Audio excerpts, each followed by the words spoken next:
all changes in the Outriders New Horizon free update, and there are a lot of them, we will go through in this video. So welcome back to Outriders. Before we jump into it, if you want to find out about any of this stuff in more depth, there will be a link in the description to the article itself. There's loads of mini links that will take you to other threads.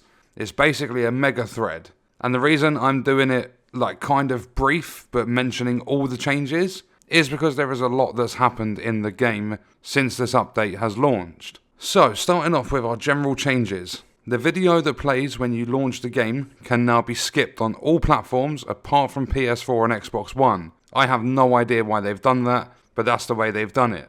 We will go through this one in a little bit more depth towards the end, but the Eye of the Storm expedition will now include a pick and choose legendary item reward at the end. They've added a quick mark functionality to vendors. They've improved the readability of mod descriptions, especially when viewed on a large TV or monitor.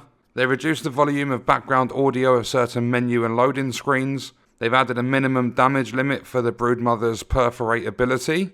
And they've changed the Air to the Desert config so that it now plays like an assault rifle, as intended, rather than a submachine gun. Then we have some general bug fixes, some mod bug fixes, some skill bug fixes, and the class node bug fix, which is a gifted node for the Pyromancer. Didn't work properly, they've now fixed it. As I said, there's a link in the description if you want to go into detail and find out about all of those separate bug fixes.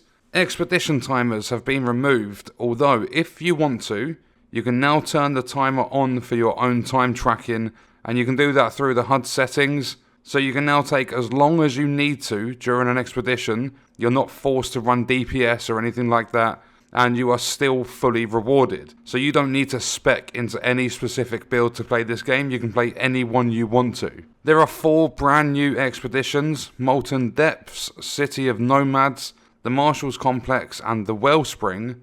They've all been added to the game. They are pretty cool to play in my opinion. Big open spaces for using your skills, and they're longer expeditions, so you're not in and out really fast. You can enjoy the scenery and the different bosses that are available to take down. Transmog, for those of you interested, has been added to the game so you can change the appearance of your gear without affecting the stats of it, so you can have your character look and play exactly how you want them to. Tiago, the legendary vendor in the Outriders camp, Tiago's store has been reworked, so we now actually have a purpose for spending our drop pod resources. You can not only purchase a random legendary, but you can also re-roll his entire elite offer stock so that you can find legendary pieces you're missing. It gives you an option of 3 weapons and 4 gear pieces every time you re-roll. So it's going to give us a reason to spend the drop pod resources and also a reason to play expeditions to actually earn more. Eye of the Storm, as I said, we'll go into a little bit more depth. Alongside having no timer, so it can now be completed solo if you want to, does still have the typical drop rates from the pod, but it's also got that brand new pick reward, so if you complete it on tier 15, at the end you'll be shown 2 armor pieces and a weapon, and you can choose one of those as a bonus reward for completing it. There has been reworks on legendary gear sets across all character classes.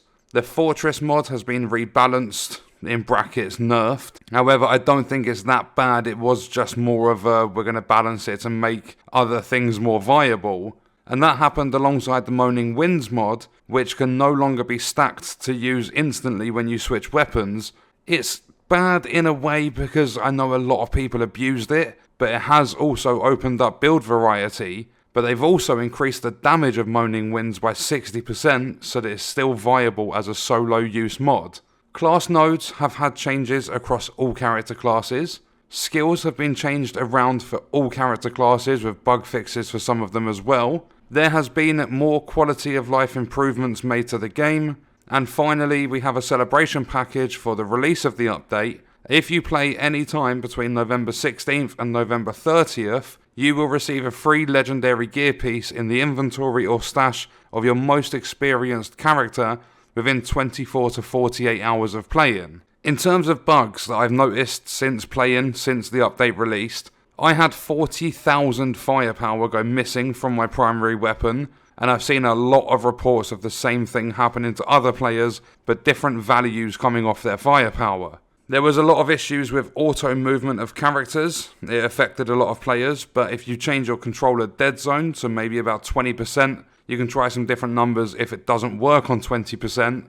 Either do that or reset your controller settings to default in the game's menu, and that should fix the auto movement of your characters. And then the final thing in terms of bugs, matchmaking, at least on the Xbox Series X, is incredibly inconsistent at the moment. I'm not only having a hard time finding players, but when I do find a team to play with, whether that's one extra player or two, the connection seems to mainly be red bar. Sometimes it does go up to yellow, sometimes the connection feels alright, but it's mainly a bad connection if I find players. Things I would like to see, whether it's with the upcoming expansion which is known as World Slayer, or if they do little updates between now and then, I would like to see a loadout system come into the game so that we can have several builds for our character without having to manually change everything around. And I would also like to see a gear lock system so we don't accidentally dismantle or sell our best gear.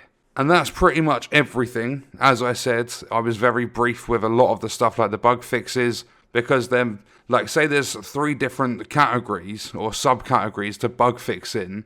There's possibly 7 or 8 bug fixes in each one, so if I included all of those into the video, you'd be watching a 20-30 minute video.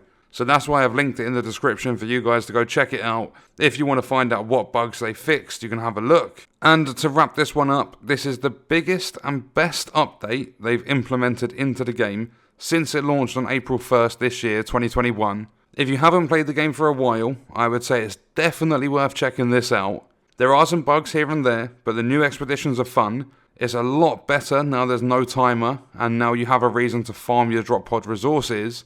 They pretty much have most things in check now, so it's just about waiting for the World Slayer expansion when that comes in 2022.